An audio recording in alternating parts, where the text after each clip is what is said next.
बिस्मिल्लाहिर्रहमानिर्रहीम, अस्सलाम वालेकुम।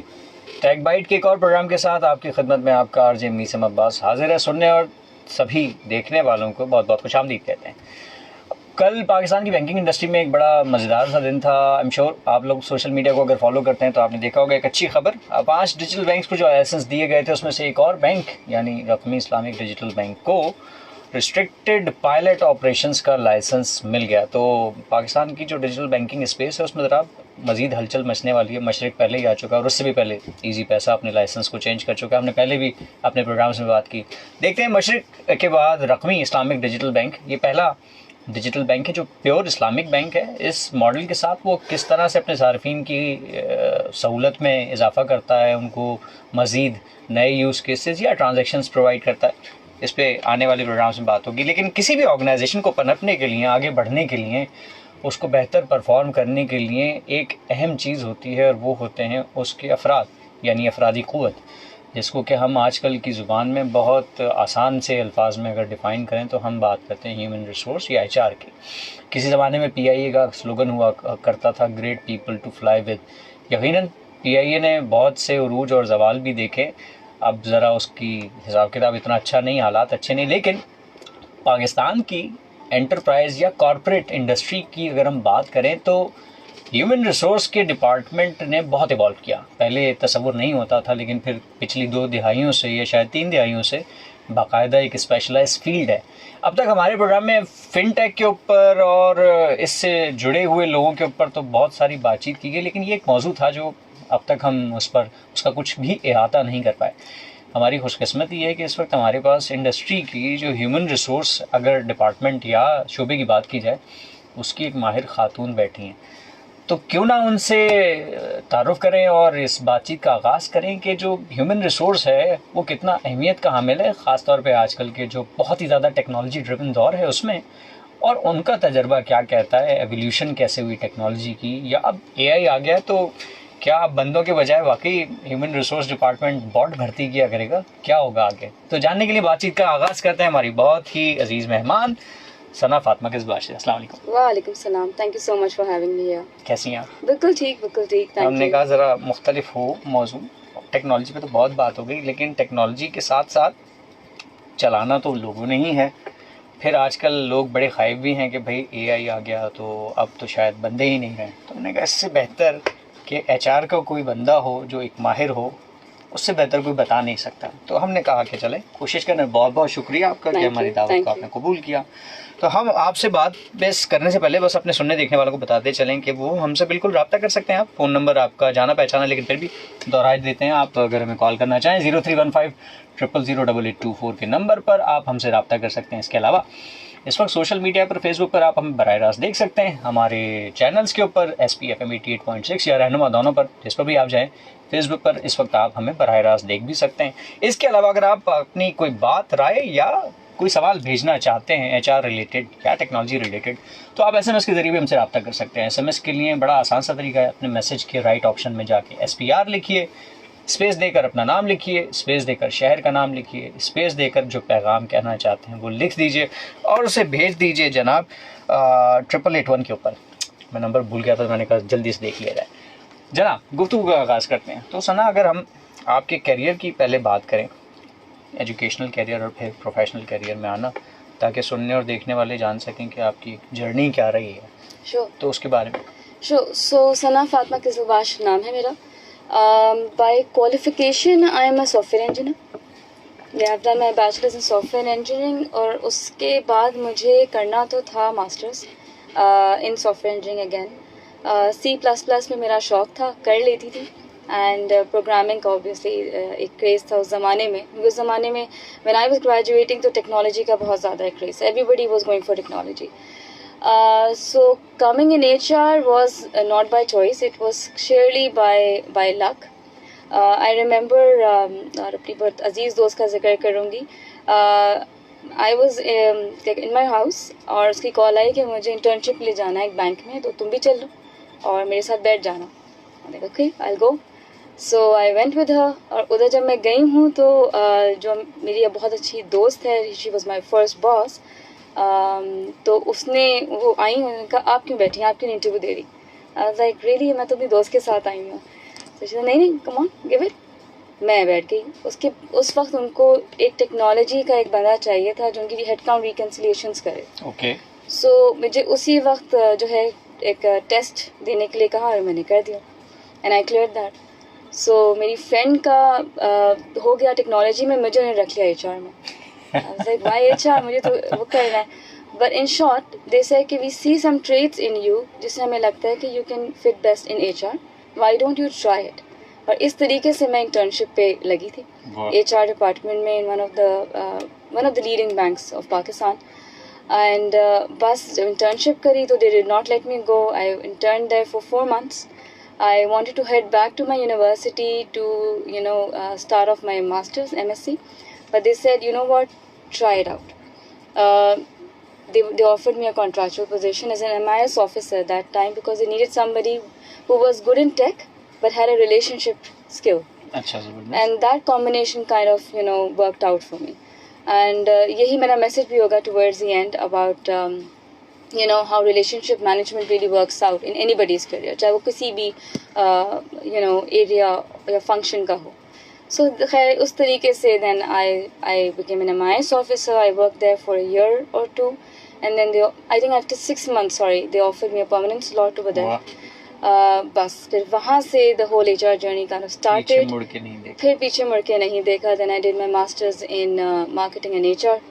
Then I did my HRD certifications and then a couple of other certifications in HR. And this is how I kind of, the HR kind of became a part of me. बात है। तो technology की खातून होते हुए आपने ऐसे ही बस दोस्त के साथ जाते हुए बैठे एक इंटर्नशिप को पकड़ा और उसके बाद से सफ़र का आगाज़ हुआ। कॉल आ रही है, अगर आपकी इजाज़त हो हम कॉल लेते हैं। जी अस्सलाम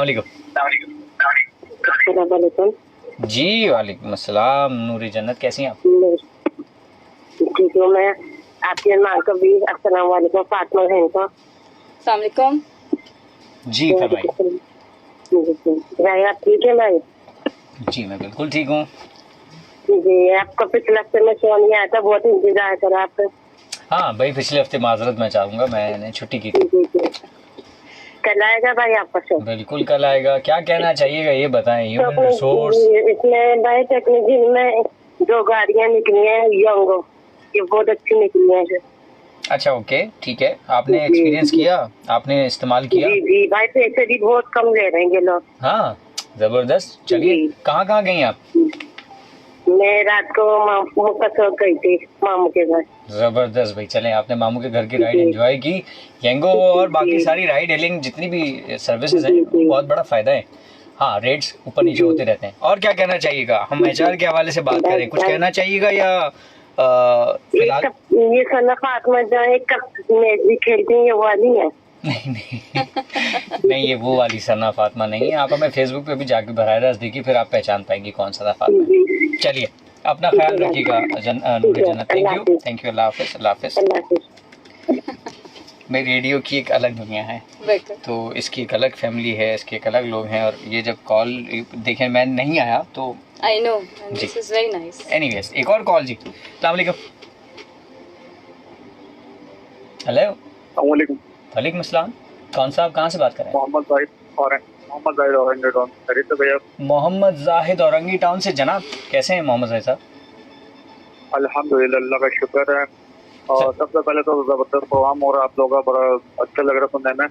सर मैडम से गुजारिश ये है कि ये जो है ना हमारे को इंग्लिश से ज्यादा जो ना अगर उर्दू में बातें करें तो ज्यादा हमारे को समझ में आएगी। चलिए। और दूसरा ये कि HR का फुल फॉर्म क्या होता है, तो ये थोड़ा सा बता दें। चलिए वो भी बताते हैं। बहुत शुक्रिया जाहिद साहब आपके सवाल का, और हम कोशिश करते हैं कि उर्दू में बात करें। शुक्रिया। सो HR जो है सिर्फ लोगों की बात है।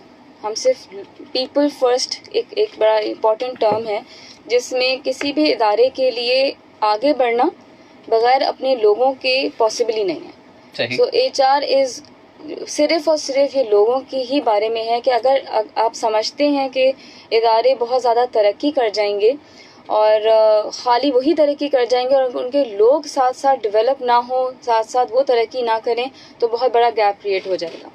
और इदारा अकेला तरक्की नहीं कर सकता बिकॉज जब तक उसके लोग जो हैं वो उसी तरीके से सीखे हुए ना हो, ट्रेन ना हो, और उनको कॉम्पनसेट ना किया हुआ, उनको रिवॉर्ड्स ना दिए जा रहे हों। सो HR is only about people and बस जो लोग हैं उन्हीं के अराउंड जो है एक ऑर्गेनाइजेशन रिवॉल्व अराउंड करती है, जितना भी कमा ले, लेकिन है वो रूट्स उसकी इंसानों से ही बनती हैं। बिल्कुल दैट इज़ HR। बिल्कुल सही। आई एम श्योर जाहिद साहब, जो उम्मीद है अब आपको बेहतर समझ आएगा। इसके अलावा भी अगर आप मुखफ़फ़ की बात करें तो H से ह्यूमन और R से रिसोर्स, छोटा सा नाम है ह्यूमन रिसोर्स, तो HR इसका शॉर्टर वर्जन या छोटा वर्जन कहलाता है।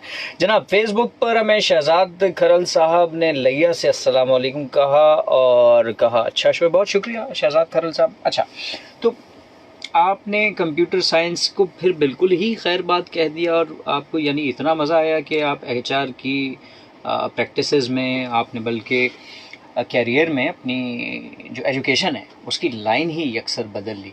तो ये बड़ा शिफ्ट था आपको, मतलब अच्छा लगा या क्या मज़ा आ गया था कि नौकरी है तो अब ज़रा इसमें एक्सपर्टीज़ आनी चाहिए? नहीं, ये एक डेलिब्रेट मूव थी करियर को, क्योंकि आपके करियर्स में मेंटोर्स होते हैं और उन मेंटोर, ये सबके लिए एक मैसेज है, अपने करियर के अंदर कोई ना कोई ऐसा 1-2 शख्स ज़रूर रखें जो आपको सही वक्त पे गाइड कर सके और समझा सके। सो मैं हमेशा से बहुत लकी रही थी, मेरे बड़े मेंटोर्स थे और मैं मेंटोर्स की रिस्पेक्ट बहुत करती थी, तो इसलिए 2 वे रिलेशनशिप हमेशा रही, तो सही वक्त पे सही गाइडेंस मिली। सो उन्होंने समझाया कि 2 साल करके देखो और अपनी स्ट्रेंथ को समझो। उनको ऐसा महसूस हुआ, जो फिर मुझे रियलाइज़ हुआ कि एक कॉम्बिनेशन ऑफ फर्मनेस और लेकिन साथ साथ अग्रेसिवनेस और एम्पैथी, इसका कॉम्बिनेशन अगर आप किसी के साथ लगाएंगे तो आप HR के एक अच्छे रिसोर्स बन सकते हैं। इन शॉर्ट, जैसे जैसे I started performing as an HR personnel, so मुझे ये समझ आ गया कि मुझे लोगों से बातचीत करना, कल्चर को संभालना, जो गलत हो रहा है उसको सही करना, कि एक बहुत ज़्यादा मेरे अंदर एक जस्तुजू हमेशा से रही और ये मेरी और इन्हांस होती चली गई। जब लोग मेरे पास अपनी प्रॉब्लम लेकर आते थे, हमारे एम्प्लॉयज़, उन प्रॉब्लम्स को सॉल्व करना मेरी स्ट्रेंथ बननी शुरू हो गई। तो 2 साल में मुझे रियलाइज़ हो गया कि जो टेक्नोलॉजी है, आप कोई भी चीज़ सीखते हैं, कोई भी चीज़ पढ़ते हैं, वो ज़ाया नहीं जाती, वो आपका स्किल बन जाता है। ऐसे ही वो स्किल आपको प्लस रन करता है। तो टेक्नोलॉजी को छोड़ा नहीं, क्योंकि मेरा टेक्नोलॉजी का बैकग्राउंड था तो मेरे पास बहुत एज था बाकी एम्प्लॉयज़ से। मेरे ऊपर MISs जो हो गए या डेटा हो गया, उस पर महारत मेरी हमेशा से रही थी और लोगों से बातचीत करने मेरी स्ट्रेंथ बन गई। तो ये थिंक कॉम्बिनेशन मेरे लिए काम कर गया। ज़बरदस्त। तो यानी आपकी तो जो एक डेलिब्रेट मूव हो गया। जो कंप्यूटर साइंस की या जो IT की महारत थी, उसने इस जॉब में या इस फील्ड में आपको मज़ीद आगे बढ़ने में और मदद फराहम की। और चूंकि आपके डिपार्टमेंट में यकीनन ये स्किल सेट उस वक्त शायद, क्योंकि ये बड़ा नादिर सा था ना, MISs आजकल तो हम डेटा लेक्स और डैशबोर्ड्स और BI की बात करते हैं, बिजनेस इंटेलिजेंस, लेकिन आज से कुछ साल पहले, 1 दिहाई पहले या शायद 15-20 साल पहले MIS ही होती थी, जिससे आपने मीनिंगफुल डेटा बनाना है और डेफिनेटली मैनेजमेंट के लिए वही चीज़ कारआमद होती है जिसकी बेसिस पे वो डिसीजंस लेते हैं। तो यहाँ से आपने, अच्छा एक और हम कॉल आ रही, कॉल लेते जी। तारिफ 2 रुपए पर मिनट के हिसाब से इस कॉल को मौसूल करने के लिए 1 दबाएं। Okay, I don't know, some technical issues. तो जब आपने कंप्यूटर की इस स्किल को MISs में ट्रांसलेट किया, डेटा दिया, तो ऑफ कोर्स वो तो एक इनिशियल स्टेज होगी। सबसे ज़्यादा उस दौर में जो पहला आपका इंस्टेंट था विदाउट डूइंग दिस, बल्कि इंटर्नशिप की अगर हम बात करें, जब आपको जॉब ऑफर हुई, तो उसमें सबसे मज़ेदार कौन सा एक इवेंट था जिसमें कभी कुछ ऐसा हुआ कि डेटा आपने बनाया, कुछ निकला, कुछ मतलब कुछ था और प्रेजेंट कुछ हुआ? नहीं, ऐसा तो नहीं हुआ, शुक्र है।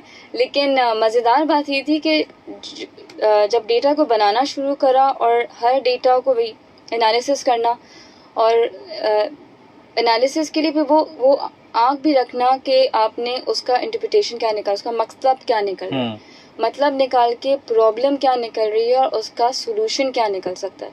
ये जो लूप आप क्लोज करते हैं ना, दैट इज़ वेयर आपके पास फिर एक महारत बननी शुरू होती है और तब मज़ा आना शुरू होता है। तो हाँ, फिर मुझे मज़ा आना ज़रूर शुरू हुआ कि जब अगर लोग छोड़ के जा रहे हैं तो बड़ा सब लोग ये बोलते हैं लोग छोड़ के जा रहे हैं, बस यहाँ पे बात ख़त्म हो जाती है। क्यों छोड़ के जा रहे हैं, वजह क्या थी हमारे लोगों की छोड़ के जाने की, उनका पेन पॉइंट क्या था हमारे लोगों का, उसको मैनेजमेंट के सामने प्रेजेंट करना, उसमें जो खूबसूरती है। क्योंकि अगर उसमें कोई डिसीजन हो जाता है कि हाँ तनख्वाहें बढ़ा दो, उनको उनको एलिवेशंस दे दो, तो फिर उस पर इम्पैक्ट दोबारा लोगों पे पड़ता है। तो उसमें जो दुआएं मिलती हैं उसकी बात ही होती है। हाँ, ये बड़ी ज़बरदस्त चीज़ कही आपने। एक और कॉलर जी, अस्सलाम वालेकुम। वालेकुम अस्सलाम। काबिल इज्जत, काबिल एहतराम, रिस्पेक्टेबल प्यारी के मेहमान साहिबा को मोहम्मद खान का प्यार भरा सलाम। वालेकुम अस्सलाम। मेहमान की तरफ से भी, मेरी तरफ से भी। मोहम्मद खान साहब कैसे हैं आप? अल्लाह का लाख लाख शुक्र है। पता है दादी को मैं ये बोल रहा हूँ, दादी आपको पैनाडोल या डिस्प्रिन की जरूरत तो बहुत ज्यादा पड़ती होगी। अच्छा भाई, वो क्यों? क्योंकि आपने ऑफिस वर्क में जो है ना, वेयर हाउस को देखना, यर्ड को देखना, हेड ऑफिस को देखना, जिस ऑफिस में आप मौजूद हो उसको देखना, और फिर छुट्टी के टाइम सीनियर ऑफिसर्स को मीटिंग याद आ जाती है, जहाँ आपने अपने सामान समेटा घर के लिए और आवाज आई कि मीटिंग है। क्योंकि आप कहीं कैमरा तो ऑपरेट नहीं करते? इतनी बेहतरीन अक्कासी आपने की, मुझे शुबा हुआ कि कहीं दफातर के कैमरास पर आपका कोई असर रसूख तो नहीं है। नहीं, मैं खुद एक अनपढ़ रिक्शा ड्राइवर हूँ, पर मैं साइडों पे मैंने बहुत ड्यूटी की है और बड़ी मल्टीनेशनल कंपनियों में भी ड्यूटी की है। तो मुझे जो सबसे ज्यादा स्किल है ना, इन दो डिपार्टमेंट से, पेडमैन और HR। क्योंकि ये हमेशा छुट्टी के टाइम में इनको मीटिंग में याद आ जाती है, और साल और आप यकीन करेंगे, ये दादी साहब पूछे 10वां 11वां और 12वां महीना तो इनके लिए ऐसा होता है जैसे मैट्रिक के बच्चों का जो है ना बोर्ड पेपर होता है। ऐसे ही है। बिल्कुल सही कह रहे हैं आप। बहुत, क्योंकि मेरी भी 3 बेटियां हैं और एक बेटा है, मैं भी उन्हें कुछ बनाना चाहता हूँ, तो इंशाल्लाह आप हमारी अच्छी लर्निंग करके जाएंगे। अल्लाह हाफिज। अल्लाह हाफिज जी, बहुत शुक्रिया मोहम्मद खान साहब, बहुत शुक्रिया। तो ये तो मुझे लग रहा था कि कैमरे पे नजर है, मुख पे कोई। लेकिन ये वाकई दफातर में ये है सिलसिला कि अक्सर 5 बजे 6 बजे जब छुट्टी का वक्त होता है तो कुछ क्रिटिकल मीटिंग्स आ जाती हैं। आई एम श्योर ये मुस्तकिल नहीं होता होगा। एक और कॉल आ रही है सना हमारे पास, माजर जी। अस्सलाम वालेकुम। 2 रुपए पर मिनट के हिसाब से इस कॉल को समथिंग इज रॉन्ग। चलिए, सो जहाँ बात की ह्यूमन रिसोर्स की, और ये भी एक चैलेंज है कि आपके पास महीनों में कुछ में बहुत ही ज़्यादा लोड है। और अगर मैं आपकी प्रोफाइल देखूं तो HR में आपके पास मतलब शायद ही कोई चीज़ बची हो जो ना लगी हो नाम के साथ। तो ऑर्गेनाइजेशनल डेवलपमेंट अलग है, फिर टैलेंट अलग है, फिर एजिलिटी भी कुछ है। तो ये इतनी सारी चीज़ें करने के लिए, वो वैसे कॉलर ठीक ही कह रहे थे कि डिसिप्लिन की यकीनन ज़रूरत पड़ती होगी। कैसे मैनेज करती हैं और ये क्या है? अगर देखा जाए कि 10-20 साल का या 10 साल अगर हम पिछले देखें, एवोल्यूशन अगर देखी जाए, चाहे टेक्नोलॉजी है या नहीं है, HR की एवोल्यूशन, और फिर उसमें इतने सारे डिपार्टमेंट्स, क्या इसके बारे में आप कहना चाहेंगे? HR तो यकीनन इवॉल्व तो हुआ है। जो पहले मुझे 20 साल हो जाएंगे जून में अपने करियर में, और मेरे पास 2 बड़े बैंकों का एक्सपीरियंस है। तो डेफिनेटली बहुत कुछ सीखने को मिला, डिसिप्लिन की भी ज़रूरत पड़ी, सब कुछ हुआ। लेकिन वही देखें, एवोल्यूशन तो चलती रहेगी। ये जो आपने बोला ना, इतने सारे डिपार्टमेंट्स और कैसे होता है, कैसे मैनेज होता है, तो ये सबके लिए एक मेरा तो एक बड़ा एक सीधा सा फॉर्मूला है। अगर आपके पास आपकी टीम अच्छी है, आपके पास और टीम में एक बहुत अच्छा कल्चर है कि लोग वो खुद ही, जो भी आपके पास अगर 10 चीज़ें आई हैं वो आप 10 चीज़ें आराम से बांट सकती हैं, और आपको कॉन्फिडेंस है कि आपकी टीम आपके साथ मिल के उसको अचीव करवा देगी, तो फिर किसी भी मैनेजर को या किसी भी फंक्शन में किसी को भी 10 डिपार्टमेंट्स आप दे दें या आप 20 दे दें। You need to have a good team, you need to have a good culture, और साथ मिल के हर चीज़ हो जाती है। अकेला इंसान कुछ नहीं करता। कभी भी एक डिपार्टमेंट के पास या हेड के पास अगर 5 टाइटल लगे हों वो अकेला नहीं करता है, वो टीम करती है। अगर आप इस काबिल हैं कि आप अपनी टीम मैनेज कर सकें और टीम सेल्फ मैनेज रहे तो आई थिंक आप सब कुछ अचीव कर सकते हैं। एवोल्यूशन की जहाँ तक आपने बात की, बिल्कुल HR पहले एक टिपिकल पर्सनल डिपार्टमेंट कहलाता था, पेरोल रन करने वाला। गॉन ऑफ द डेज बहुत ज़माने से HR की डेफिनेशन चेंज होने लग गई है। जब से ये AI आ गया है हमारे पास और हमारे पास बहुत और टूल्स आ गए हैं, तो HR एक प्रॉपर बिजनेस के शाना बशाना चलने वाला डिपार्टमेंट कंसिडर किया जाता है। अब जब इदारे अपनी स्ट्रैटेजीज़ बना रहे होते हैं या अपनी सेल्स की स्ट्रैटेजीज़ या कोई और स्ट्रैटेजीज़ बनाते हैं तो वो बग़ैर HR के हो नहीं पाता, क्योंकि HR के बंदे को इतनी नॉलेज होनी चाहिए कि वो किसी भी डिपार्टमेंट में उन्हीं के लेवल पे जाकर उतनी बातचीत कर सके कि उनको एक वैल्यू एडिशन दे सके। ये सबसे बड़ा चेंज है। और अब हम उनके बिजनेस पार्टनर ही हैं। सही। सेल्स बढ़ाने में, ऑपरेशन एफिशिएंसी बढ़ाने में हम उनके पार्टनर हैं। अब वो जब पार्टनर बन गए तो जाहिर सी बात है काम भी उसी तरीके से बढ़ेगा। हमें भी गियर अप करना है। कैसे गियर अप करें? अगर अब ऑर्गेनाइजेशंस अव्वल तो इस्तेमाल करना शुरू हो गई हैं टेक्नोलॉजी को बहुत ज़्यादा। टेक्नोलॉजी क्या करता है? वो हेल्प करता है हमें हमारे लोगों को, हमारे कल्चर्स को और हमारी स्ट्रैटेजीज़ को स्केल अप करने में। टेक्नोलॉजी ये है कि क्योंकि अकेले आप अपने 2 हाथों से हर चीज़ स्केल अप नहीं कर सकते। बिल्कुल सही, बिल्कुल आपने स्ट्रैटेजी लगा ली, उसको आगे कैसे बढ़ाना है, कुछ 4 साल तक कैसे बढ़ाना है, फ्यूचर के लिए अपने आप को रेडी कैसे करना है, आपको इन AI टूल्स का इस्तेमाल करना पड़ेगा। बिल्कुल सही। And that is how HR जो है वो इवॉल्व कर चुका है। अब जो लोग नहीं इस्तेमाल करेंगे, जिन ऑर्गेनाइजेशंस नहीं करेंगी, वो पीछे रह जाएंगी। और अब आजकल इतने स्टार्टअप्स आ गए हैं, वो डायरेक्ट कंपटीशन बड़े बड़े इदारों के बन गए। सो आई थिंक इस एवोल्यूशन का जो पार्ट नहीं बना वो फिर काफ़ी ज़्यादा लूज आउट कर जाएगा ऑर्गेनाइजेशंस में। सही। अगर एक एवोल्यूशन की हम बात करते हैं, सो इस्तेमाल हम कैसे कर रहे हैं HR में इन चीज़ों का? बिल्कुल।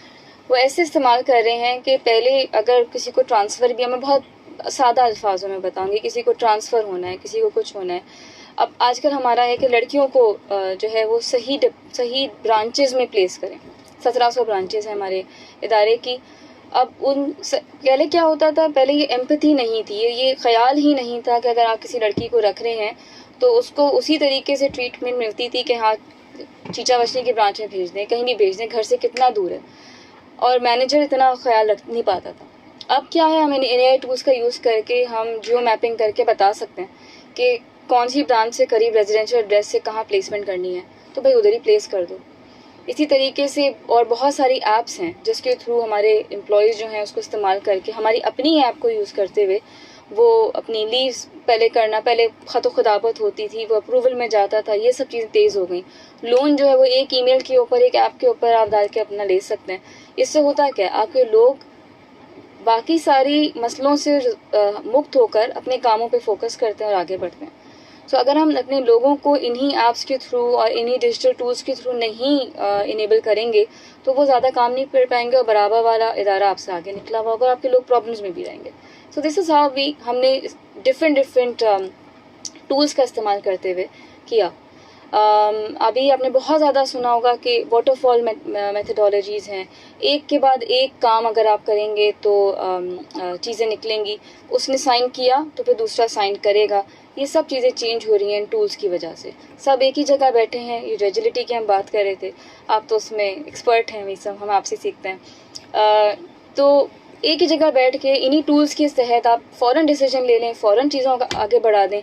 यही सब इस्तेमाल हैं जो HR में कोई और भी फंक्शन में इस्तेमाल हो रहे हैं और कस्टमर्स को जल्दी हम प्रोडक्ट प्रोवाइड कर पा रहे हैं, जल्दी हम सर्विस प्रोवाइड कर पा रहे हैं। तो दिस इज़ हाउ ये सब चीज़ें चेंज होती जा रही हैं। ज़बरदस्त, thanks for a detailed answer, आपने काफ़ी तफसील से बताया। तो एक ऐसा डिपार्टमेंट जिसको तसव्वुर किया जाता था कि भाई सैलरियाँ प्रोसेस करो, से लेकर एक ऐसे डिपार्टमेंट की शक्ल इख्तियार कर जाना कि अब स्ट्रेटजी के डिसीजंस के अंदर आपका फीडबैक होगा तो बात आगे बढ़ेगी, वरना नहीं बढ़ेगी। चूँकि HR तो लोएस्ट लेवल पर भी हायरिंग कर रहा है और एक CEO की भी हायरिंग कर रहा है, तो वो चीज़ से जो इवॉल्व हुआ एक तो ये, और फिर ये जो आपने भी बात की एजिलिटी की, लोगों की आपस में कोऑर्डिनेशन, कोलैबोरेशन, इस पे एचआर का कितना अमल दखल हो गया है? कि तो ये कि डिसीजन मेकिंग खाली प्रोसेसिंग नहीं है, डिसीजन मेकिंग उसमें डेफिनेटली आपका अपना खुद का, जैसे आपने बात भी की कि स्किल्ड होना ज़रूरी है, तभी आप उस मुकाम तक पहुंचेंगे कि अगला बात सुने और उसमें वज़न भी हो। इस सिचुएशन को देखते हुए क्या चैलेंजेस आपको लगे? आप एक पाकिस्तान के सबसे बड़े बैंकिंग इदारे से ताल्लुक़ रखती हैं, तो वहाँ पर लाजमी बात है, अप टू द सब तो नहीं है, वो एक चैलेंज आया होगा। फिर रेगुलेशंस के अंदर रहते हुए काम करना, वो भी यकीनन कोई ना कोई चैलेंज आया होगा। लास्ट बात, ये एजिलिटी और कोलैबोरेशन, कोऑर्डिनेशन, इसकी ज़रूरत क्या है? ये एचआर में वैसे नहीं होती थी क्या? ये इसकी लाने की ज़रूरत क्या पेश है? बहुत बहुत अच्छा सवाल है। तो ये जो एवोल्यूशन है ना, ये एक प्रोसेस है। ये एक ही साल में नहीं हो जाता, ये कई कई साल लगे हैं इदारों को यहाँ तक पहुँचने में, और इसका बहुत बड़ा हाथ जो है ना वो मैनेजमेंट का है। सही। जब तक कि टॉप से ये चीज़ें नहीं आएंगी, लोग अकेला कुछ नहीं कर सकते, कोई डायरेक्शन नहीं सेट कर सकते। तो ये आहिस्ते आहिस्ते ये ओपननेस, ये खुल के बात करना, चैलेंज करना, अगर एम्प्लॉय चैलेंज कर रहा है उसको खुशी से और समझना कि एम्प्लॉय क्या चैलेंज कर रहा है, ये सब छोटे छोटे स्टेप्स लिए हैं इदारों ने, और तब हम इस काबिल यहाँ पहुँचे हैं कि वो एचआर को इतना ट्रस्ट गेन किया है। इसी वजह से एचआर ने अपने बाकी फंक्शंस का बाय स्किल सेट, बाय अपने हर फंक्शन के बारे में इतनी नॉलेज हो और टूल्स में इतनी महारत हो कि हम इतने सॉल्यूशंस लेकर जाएं उनके आगे कि वो आप पे ट्रस्ट करने पे मजबूर हो जाएं। तो ये इस तरीके से जो है वो एचआर इवॉल्व हल्के हल्के हुआ। एचआर ने अपने आप को अपस्किल बहुत किया और मज़ीद अभी करते रहना होगा। तो ये कुछ बड़ा एक साल लगे यहाँ तक पहुँचने में। जहाँ तक बात एजिलिटी की, तो ये बड़ा बज़वर्ड सा अब तो बन गया है और ये समझ किसी को नहीं आती। आप कुछ कर लें, किसी को समझ नहीं आनी, क्योंकि ये माइंडसेट है। ये एक माइंडसेट है। ये कहती क्या है? ये कहती ये है खाली कि वही वाली बात है कि एक के बाद एक काम होना और उसके बाद दूसरा काम होने की अप्रोच को ख़त्म कर दो। सब मिल बांट के काम करो, साथ में सक्सेसफुल हो जाओ, साथ में फेल हो जाओ। अगर ये सेंस, ये माइंडसेट बनना शुरू हो जाए तो वे अपने घर में भी अगर आप होते हैं, अगर आप एक डिसीजन एक कमरे में लेंगे, फिर वो एक कमरे से दूसरे कमरे में जाएगा, फिर वो लाउंज तक पहुंचेगा, वो डिसीजन की इम्पोर्टेंस कितनी रह जाएगी उस वक्त तक, जब तक वो सारे घर वाले अग्री नहीं कर गए, पता नहीं। लेकिन आप एक ही लाउंज में बैठ के सब डिसाइड कर लो, जो डिसीजन मेकर्स हैं वहीं के वहीं सबकी राय ले लो, डिसीजन ले लो। इतना ही सिंपल है एजिलिटी कि सब मिल के डिसाइड कर लो, मिल के काम करो और आगे बढ़ जाओ। ज़रूरत क्यों पेश आई कि अकेले अकेले कमरों में तो ये चीज़ें हो रही थी, लेकिन इन सबको एक स्ट्रक्चर देना बड़ा ज़रूरी था। अब एजाइल में बड़े बड़े सारे फ्रेमवर्क्स हैं, बहुत सारे ऐसे तौर तरीके, कोई प्रिंसिपल्स हैं कि उनको दुनिया में चल रहे हैं। यहाँ पाकिस्तान में अब आना शुरू हुआ है पिछले 3-4 सालों में। तो आप एक अच्छा मॉडल उठाएं, और इस वजह से हमें ये महसूस हुआ कि हमें अपनी सर्विसेज को इम्प्रूव करने की ज़रूरत है, क्योंकि जो हमारा कस्टमर है वो हमसे 10 हाथ आगे चला गया। बिल्कुल सही। पहले कस्टमर को आप जो दे दें वो खुशी खुशी वो कहता है ओ ये सर्विस निकली है, ले लो। और वो कहता है मुझे दूसरी जगह या ग्लोबली बाहर भी रहकर बड़े कस्टमर्स आए, वहाँ तो ये सब मिलता है, आप क्या दे रहे हैं? तो उस चीज़ को कोप अप करने के लिए हमें बहुत जल्द डिसीजन लेना है, यानी कि बहुत जल्द साथ मिल के बैठना है, बहुत जल्द चीज़ें डेवलप करनी है, यानी कि हर टेक्नोलॉजी को, पॉलिसी को, रिस्क को, सबको एक साथ बैठा लो और बहुत जल्द डेवलप करके लोगों को अपनी सर्विसेज देनी है, और फिर कस्टमर से बहुत ज़्यादा करीब रहना। ये सब एजिलिटी है।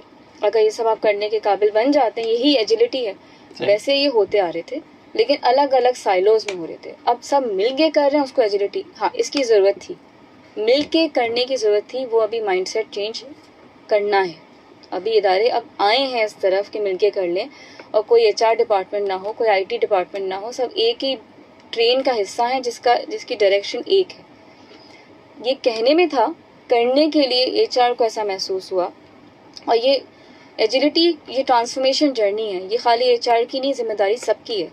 लेकिन हाँ, क्योंकि ये लोगों के बारे में है कि लोगों को इतना अपस्किल कर दो कि वो जल्दी से जल्दी एजिलिटी के ऊपर आ जाएं, वो HR का मैंडेट था। तो इस वजह से ये चीज़ें आहिस्ता आहिस्ता प्रोग्रेस हुई। ज़रूरत इसीलिए पेश आई क्योंकि कस्टमर बहुत आगे निकल गया। सही। मार्केट में ऑप्शंस बहुत सारे हैं, तो अगर आप उसको बेहतर सहूलियात नहीं फ़राहम करेंगे तो आपका कस्टमर कहीं और चला जाएगा। और फिर अगेन जैसे कि एक ज़िम्मेदारी होती है पाकिस्तान का सबसे बड़ा बैंक होने की, तो कुछ चीज़ें करना आपके लिए लाजिम और मलजूम भी हो जाती है, नई नई चीज़ें लानी ही पड़ती। अच्छा अगर हम बात करें अगेन आपके टाइटल्स की, अगर मैं बात करूं या डिविजन्स की बात करूं, तो इस सारे धारे में ऑर्गेनाइजेशनल डेवलपमेंट या जैसे आप बात कर रही थी कि अपने आप को अप स्किल करना, तो क्या रोड मैप बनाए जाते हैं? अब अगेन एचआर देख रहा है लीगल को भी, तो फाइनेंस को भी, तो ऑपरेशंस को भी, तो कंप्लायंस को भी, तो टेक्नोलॉजी को भी, तो बिज़नेस को भी, मतलब बहुत सारे डिपार्टमेंट हैं। तो इनके ऊपर इकट्ठा एक ऑर्गेनाइजेशनल डेवलपमेंट का क्या मकसद होता है? कोई रोड मैप होता है जिसको फॉलो करना है, कोई स्ट्रेटजी बनती है क्या? तो ऑर्गेनाइजेशन डेवलपमेंट है क्या, इसको समझना बड़ा ज़रूरी है। और ये बड़ा पुराना टर्म है और पाकिस्तान में तो बहुत इदारे हैं जो बहुत खूबसूरत काम कर रहे हैं ऑलरेडी इसके ऊपर।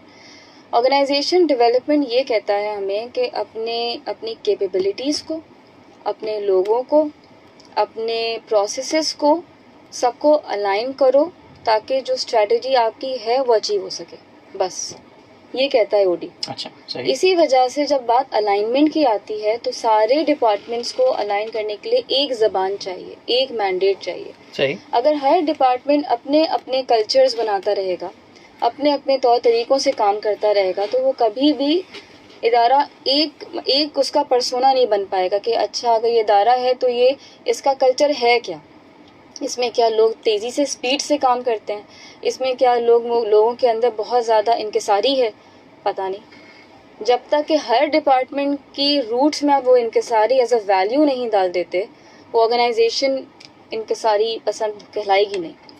तो यस, वो आपके बात का जवाब कि हर डिपार्टमेंट को इन सब को अलाइन करने के लिए ऑर्गेनाइजेशन की डेवलपमेंट ज़रूरी है और यही ओडी। तो यस, एक फ्रेमवर्क की ज़रूरत होती है, एक स्ट्रैटेजी की ज़रूरत होती है, कुछ सेट ऑफ वैल्यूज़ की ज़रूरत होती है जिसको सब फॉलो करें। जब वैल्यूज़ बना दी आपने, जिस आपके घर की वैल्यू है, आपके घर में अगर निज़ाम है कि बड़ों से ऊंची आवाज़ में बात नहीं करनी, तो आपके घर की वैल्यू किसने सेट किया, आपके बड़ों ने या किसी ने सेट किया? अगर ये बात ही नहीं की गई कि बड़ों से ऊंची आवाज़ में बात नहीं करनी, तो उस घर की तो वैल्यू वो कहलाएगी नहीं। उस बच्चे को पता ही नहीं होगा कि जो मैं कर गया हूँ वो सही है कि गलत है। तो बस यही तौर तरीक़ों को अलाइनमेंट करना is OD, and that is where HR का पे बहुत बड़ा एक रोल आता है, बिकॉज वो अगेन लोगों से कल्चर बनता है, लोगों से स्ट्रैटेजियाँ अचीव होती हैं, तो लोगों पे काम करना एचआर का काम है। ज़बरदस्त। तो सोशल मीडिया के कुछ कमेंट्स देखते हैं। मदनी महमूद लांग जलालपुर पीलवारल से हमें सुन रहे हैं और देख रहे हैं। Hasan Shams, if a bank और any organisation does not have a good culture, what role should HR play and how the employee can raise his voice? इसके अलावा बतूल हसनैन मिक्कू ऑल्सो वॉचिंग, बहुत शुक्रिया जी मिक्कू साहब। चलें, ओके। सो एक सवाल जो हसन शम्स कहते हैं कि अगर इस तरह की सिचुएशन हो जहां आपको फील होता हो कि कुछ ठीक नहीं हो रहा, तो बहैसियत मुलाजिम या एम्प्लॉई या उसका हिस्सा क्या कर सकता है? एक एम्प्लॉई कैसे अपनी आवाज़ बुलंद करे? तो जिस इदारे का एचआर, मैं बहुत स्ट्रॉन्ग बिलीवर हूँ, जिस इदारे का एचआर इतना स्ट्रॉन्ग ही ना हो, तो वो इदारा मेरी नज़र में एज ए इदारा ही बहुत स्ट्रॉन्ग नहीं है। सही। इतना स्ट्रॉन्ग होना चाहिए कि एचआर पे जिम्मेदारी बहुत है। हमें पता होना चाहिए अगर 19 डिपार्टमेंट्स हैं, 15,000 लोग हैं, 16,000 लोग हैं, उनकी पल्स का हमें अंदाज़ा एक तो होना चाहिए, हम ही को होना चाहिए। यही एचआर है मेरी नज़र में। स्ट्रॉन्ग स्टेटमेंट, बट इसको प्रैक्टिस किया जाता है अच्छे इदारों में। जहाँ से मैं आई हूँ वहाँ भी होता है। तो आप इतने करीब हो, एचआर इतना करीब हो अपने एम्प्लॉई के साथ कि एक तो इतनी ओपन डोर पॉलिसी हो कि एम्प्लॉयज़ आप तक पहुँच सकें। अगर एचआर को अपने आप को साहब समझने लग गया जिस दिन, जो कि समझता है था एक ज़माने से कि हम तो एचआर से हैं तो हम ही पॉलिसी बनाते हैं, हमें कौन क्या कह सकता है, ऐसा नहीं है। एचआर के लिए सबसे ज़्यादा मुश्किल होता है अपनी पॉलिसियों को एग्जाम्पलीफाई करना, लीड बाय एग्जाम्पल करना, उनको ओन करना। तो जी बिल्कुल, इन शॉर्ट बहुत रेलिवेंट सवाल किया है कि अगर कहीं का कल्चर सही नहीं है, एक उसमें ज़िम्मेदार एक अफसर है जिसकी जिम्मेदारी है कि कल्चर सही करे, वो है एचआर का हेड। उसने एक स्ट्रैटेजी बनानी है, पूरे मैनेजमेंट के साथ अलाइन करनी है, ताकि बाय लार्ज एक अच्छा कल्चर बनाने की डायरेक्शंस हों सबसे पहले। सही। फिर भी अगर नहीं किसी एक डिपार्टमेंट का, बिकॉज रियलिटी है कि कहीं हर डिपार्टमेंट का जो लीडर है उससे उसका कल्चर डिफाइन हो जाता है। बिल्कुल सही। लीडर ही करता है, लोग नहीं कल्चर डिफाइन करते, लीडर कल्चर डिफाइन करता है। दुबई जाते हैं पाकिस्तानी हर चीज़ कर जाते हैं, क्योंकि वहाँ की लीडरशिप इस किस्म की और रूल्स इतने पॉजिटिव हैं कि आपको फॉलो करने होते हैं। इसी तरह हर डिपार्टमेंट में। सो वही, अगर आपको लगता है कि कल्चर सही नहीं है, सबसे पहले तो आपको बहुत ओपन डायलॉग अपने ही मैनेजर के साथ करना चाहिए कि मसला है क्या। सही। अगर आपका वो कल्चर ही नहीं है कि आपके मैनेजर का दरवाजे खुले हों आपके लिए, तो फिर एचआर इतना क्लोज हो कि आप अपना मसला उनको बता सकें और मसला सही से समझा सकें।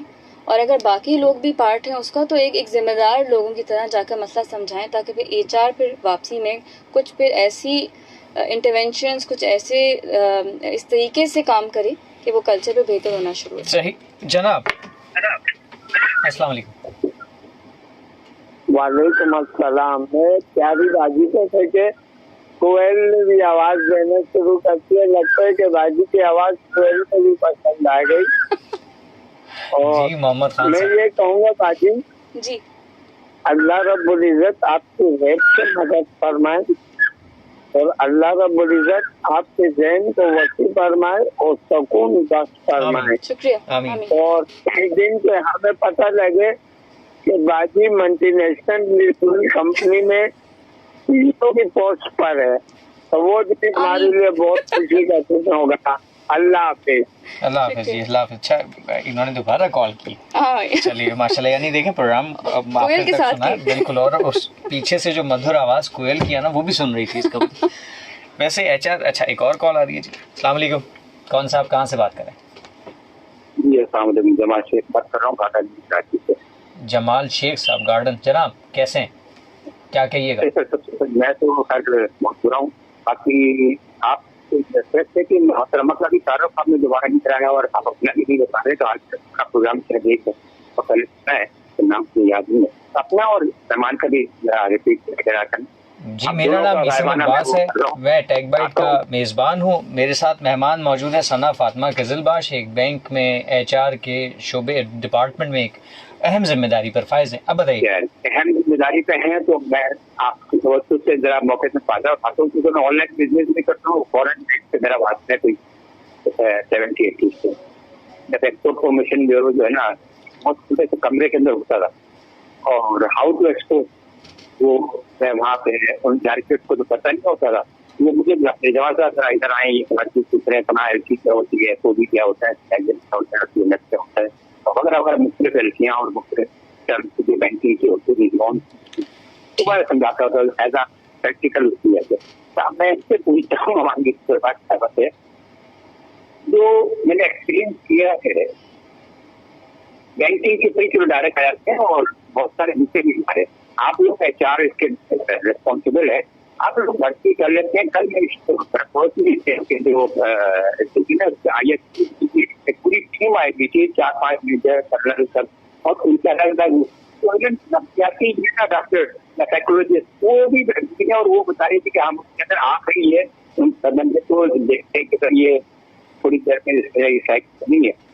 तो मैं इस बारे में ये इशारा करना चाह रहा हूँ कि आप खाली उसकी ये क्वालिफिकेशन तो एक्सपीरियंस तो देखते हैं कि इसने कहाँ क्या तीर मारा और भाई में क्या क्या कमजोरी है। बिल्कुल सही, साइकोलॉजिकली भी उसको इवेल्युएट करें, ये कहना चाहते हैं क्या देखते हैं। मैं एक लाइन पे कहना चाहता हूँ कि ज्यादातर वो कस्टमर के साथ उसका बिहेवियर अच्छा नहीं होता है, और करप्शन पाकिस्तान में जैसे और इदारों में है वहाँ भी है, आप पब्लिकली जानते, मैं जानता हूँ। तो लोन के लिए 99% को डिस्करेज जो आता है उसको बस कि आपका ये सही आप वो सही है, लेकिन अगर आप अंडर टेबल या बाहर कोई चाय पानी में ये करते हैं, वो कोई खावत कर दे, कोई भी ट्रीटमेंट दे दें, तो वो सब चीजें इग्नोर और आपका काम हो जाता है। ठीक है, शफाफियत की आप बात करें, बिल्कुल ठीक है। जमाल साहब हमारे प्रोग्राम का बिल्कुल पाकिस्तान कब सही होगा, करप्शन कब होगी और काम चोर लोग भर्ती तो हो जाते हैं, काम भी करते हैं, इनसे कब छुटकारा मिलेगा, कब ये अपने महाज के शिकल देंगे अपने आप को, अपने अंदर के दिशा। बिल्कुल ठीक। जमाल साहब आपके सवाल का जवाब देते बहुत शुक्रिया। वैसे तो बड़ा मुश्किल सवाल, मतलब मुश्किल सा जवाब है, कोई एक फर्द तो दे नहीं सकता। एचआर कैसे बता दे कि हम अपनी जिम्मेदारियों का एहसास करना शुरू कर दें और हम में करप्शन ना हो? मेरे ख्याल में तो मिनहसुल कौम बात है। इसका कोई एक सही और गलत तो जवाब है नहीं, और जवाब खास दे भी नहीं सकते, लेकिन बस हर कोई अगर अपनी जिम्मेदारी पूरी कर ले इतना ही बहुत है। वही वाली बात है कि हर कमरे का अपना कल्चर अगर अच्छा बना देंगे तो फिर हो सकता है घर का कुछ अच्छा बन जाए। एक और उन्होंने बात की कि जब आप हायर कर रहे हो तो अब साइकोलॉजिस्ट की भी कुछ बातें होने लगी हैं कि बंदे की खाली डिग्री ना देखी जाए, काबिलियत ना देखी जाए, वो बहैसियत रिसोर्स किस तरह से बर्ताव करेगा तो उसको साइकोलॉजिकल। तो क्या आपके शोबे में या आपके रोड मैप में ऐसी कोई चीज़ है कि साइकोलॉजिकली भी लोगों को जज किया जाए?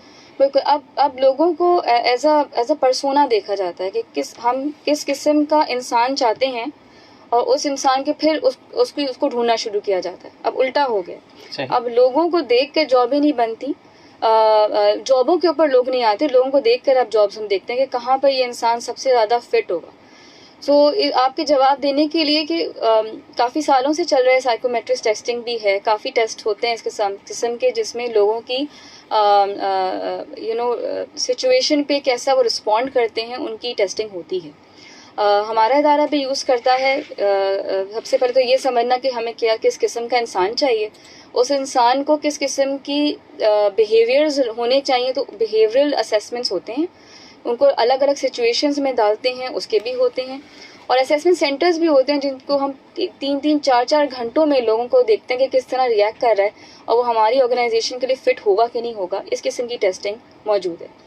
AI बेस्ड असेसमेंट्स बहुत आ गए हैं, उससे उनका बस ये समझ आ जाता है कि जिस किस्म के वो एक के बाद एक जवाब इस्तेमाल करें कितना कंसिस्टेंसी है उनमें, और वो पकड़ लेता है। AI वो बता देता है कि उसमें उसकी तबीयतन वो इंसान कितना कंसिस्टेंट है, और आपको इसी किस्म की फिर टेस्टिंग चाहिए। बाकी एरर ऑफ चांसेस रहते हैं। जैसे इंसान ने ज्वाइन किया, वो एक अलग सिचुएशन में क्या रिस्पॉन्ड करता है, उसका एक हम मार्जिन रखते हैं। और गालिबन हर इदारे में एक प्रोबेशन पीरियड एक होता है जिसमें कि आप उसको जज कर लेते हैं कि आया ये मुस्तकिल किए जाने के काबिल है, नहीं है, इम्प्रूवमेंट्स हैं। तो मेरे ख्याल में वो भी एक होता है, बिल्कुल होता है। पीरियड होता है प्रोबेशन का 6 महीने में। अगर इंसान सारी चीज़ों पे पूरा उतर जाता है, आप उसको हाँ कर देता है। बिल्कुल सही, रिश्ते की तरह ही होता है सही। तो आजमाइशी एक और तजुर्बाती वक्फा होता है जिसके बाद किसी को मुस्तकिल किया जाता है। प्रोग्राम का वक्त जो है वो HR के ऊपर बातें करते करते, क्योंकि HR के लिए वो जो कुछ महीने हैं ना, नवंबर दिसंबर, जिनमें HR से बिल्कुल दूर, या HR से बोलते हैं सबसे अच्छा डिपार्टमेंट है, उसका जो फ्लक्स है, आई अंडरस्टैंड कि वो एक चैलेंज अलग होता होगा। ख़ास तौर पे आप जिस इदारे से ताल्लुक़ रखती हैं, हज़ारों की तादाद में लोग और उनकी एक्सपेक्टेशन, क्योंकि साल का आखिर है, इसको कैसे मैनेज करती हैं? फिर हम आखिरी सवाल पे चलेंगे कि जो नई नस्ल हमें इस वक्त देख रही है, जो फ्यूचर लीडर्स आने हैं, जो शायद ऐसा ही हो कि कोई AI का बच्चा हो और वो उसको कोई शौक में HR में जाके बैठे और फिर बोले अब मुझे HR ही करना है। उन तमाम सुनने देखने वालों के लिए पैगाम, पहली चीज़ कि वो इतने सारे एम्प्लॉइज़ की एक्सपेक्टेशंस, इस कदर शदीद दबाव HR पर होता है, वो मैनेज करना। एंड देन जो आ रहे हैं, क्या वो ये वाकई इतना ख़तरनाक दबाव है, तो उनको क्या मशवरा देंगे? तो वही वाली बात है, कंसिस्टेंसी बहुत सख्त ज़रूरी है। अगर एज एन HR और HR का बंदा आप इतना करीब हैं अपने बिज़नेस के साथ, अपने लोगों के साथ, तो ये पूरे साल का प्रोसेस है। साल के आखिर में सिर्फ समझें आप उसको कंसोलिडेट कर रहे होते हैं, अपनी सारी एफ़र्ट्स को जो लोगों ने डाली होती हैं, जो आपकी होती हैं थ्रू आउट द ईयर, उनसे बातचीत रखते हुए या इंटरेक्शन रखते हुए। तो ये पूरे साल का प्रोसेस है। अगर आप उसको पूरे साल का प्रोसेस नहीं समझेंगे और एम्प्लॉय की लाइफ साइकिल में इतना इन्वॉल्व नहीं रहेंगे, तो हाँ, आपके लिए एक एक्सरसाइज बन जाएगी, बहुत मुश्किल महाज बन जाएगा कि सबके साथ आप जस्टिस कैसे करनी है। आपको थ्रू आउट द ईयर पता होता है कौन सबसे अच्छा परफॉर्मर है, कौन नहीं अच्छा परफॉर्मर है, किसके ऊपर आप मेहनत कर रहे हैं, किसकी ट्रेनिंग हो चुकी है। आखिर में सिर्फ आपको उनका एक अमैलगमेशन है उस एफर्ट की। मुश्किल होता है 16,000 लोगों को जस्टिस करना उनके साथ बहुत मुश्किल होता है। जितनी आप एम्पैथी रखेंगे ना किसी भी केस में, और उनको 16,000 एम्प्लॉयज़ को एम्प्लॉई नंबर से ना देखें, उनको एम्प्लॉई की हैसियत से देखें, तो आप खुद जस्टिस कर जाएंगे। जिस तरह से अगर आपके 10 बच्चे भी होंगे, आप 10 के 10 को जस्टिफाई कर ही लेंगे, चाहे कुछ भी हो जाए, किसी भी सिचुएशन में आपको डाल लें। तो वही वाली बात है, एम्पैथी फैक्टर हो, टाइमलीनेस बहुत इंपॉर्टेंट है इस पूरे प्रोसेस की। अगर एचआर इतना प्रोएक्टिवली चीज़ों में घुसा हुआ है तो वो 2 महीने मोस्ट इफेक्टिवली कैसे इस्तेमाल करना है, यही आर्ट है। MIS तक की हद तक रह गया कि डेटा आ गया, कंसाइल कर दिया, ABC रेटिंग दे दी, पेरोल रन कर दिया, तो वो एचआर नहीं है, वो तो फिर कोई भी डिपार्टमेंट अपने भी कर सकता है। हर बंदे को देख लिया, सही आपने कर्व में बिठा दिया, यानी कि सही लोगों को A वाले को A दिया, D वालों को सही D दे दिया, फिर आपके पास ना कंप्लेंट्स आएंगी। और फिर सही, अगर कोई कम तनख्वाह पे है उसको इतना टाइम हो आपके पास कि कोई कम तनख्वाह पे उनको आगे लेकर आना है, जो आगे तनख्वाह पे उनको मैनेज कैसे करना है, सही लोग प्रमोट हो जाएं, जो 3-3 सालों में टॉप परफॉर्मर्स रह चुके हैं, किसी ने देखा उन्हें कि भाई उनको आगे खुद बढ़ा दो। इस किस्म के डिसीजनिंग टूल्स के तहत भी, MIS के एनालिटिक्स के तहत भी अगर आप कर जाते हैं तो ये एक्सरसाइज बखूबी आप अपने टाइम के ऊपर निकाल सकते हैं। ज़बरदस्त। फ्यूचर लीडर्स को क्या मशवरा है? फ्यूचर लीडर्स के लिए ये मशवरा है कि अगर आप HR में आने का सोच ही रहे हैं और सोच ही लिया है आपने, आप एक तो एम्पैथी रखें अपने अंदर, जुस्तजू रखें कि आपको लोगों के लिए कुछ अच्छा करना है। बाकी सब पॉलिसीज़ हैं, प्रोसीजर्स हैं, टूल्स हैं जिसका इस्तेमाल करके आपको अपना टारगेट अचीव करना है। यस, टैलेंट पर्सपेक्टिव से लोगों को अब आप खाली रिसोर्स नहीं देखें, अब आप उनको फ्यूचर रेडी कैसे करना है। अगले 4 सालों में बहुत दुनिया चेंज होने वाली है, पाकिस्तान के लिए भी। अभी से लीडरशिप को सोचना है कि हमें जो 4 साल बाद जो मुझे टैलेंट चाहिए उसको मैं अभी से कैसे तैयार करूं।